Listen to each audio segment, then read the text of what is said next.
The Workshop of Two Paths. Both Prajna and Arya began in the same workshop, a space cluttered with the raw aggregates of existence: form, feeling, perception, mental formations, and consciousness.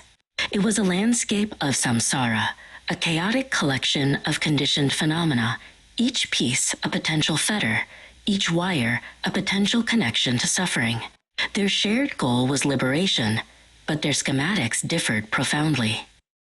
Arya, following the Theravada blueprint, sought the cessation of this conditioned arising. His method was one of meticulous dispassion.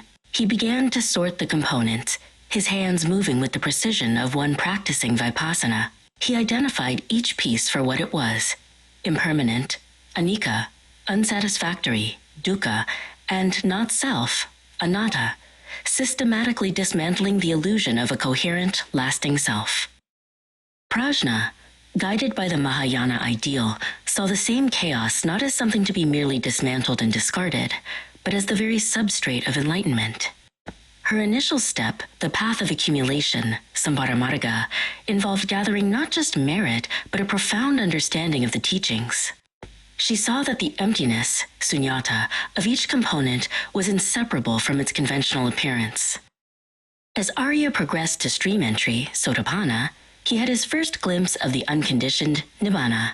The path ahead became clear, a straight line out of the workshop's darkness. He had severed the first three fetters: self-view, doubt, and attachment to rites and rituals.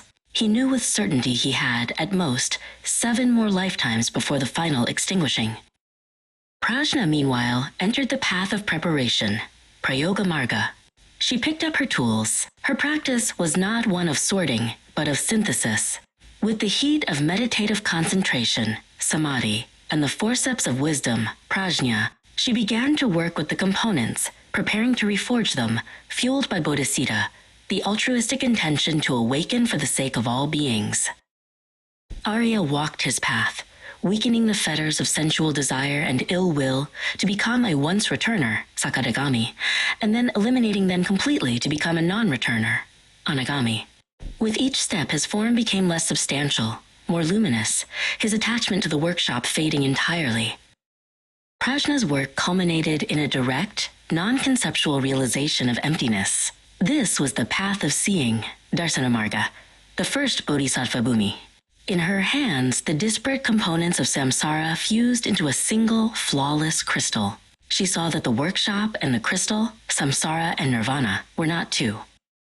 Finally, Arya reached the end of his path. By eradicating the final 5 fetters, desire for form, desire for the formless, conceit, restlessness, and ignorance, he attained arhatship.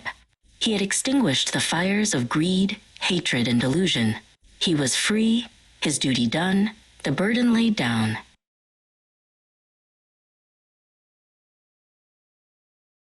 For Prajna, this realization was a new beginning. She embarked on the path of meditation, Pavana Marga, traversing the remaining 9 bhumis. She polished the crystal, perfecting the paramitas: generosity, ethics, patience, effort, concentration, and wisdom. Her goal was not to leave the workshop, but to transform it into a Buddha field.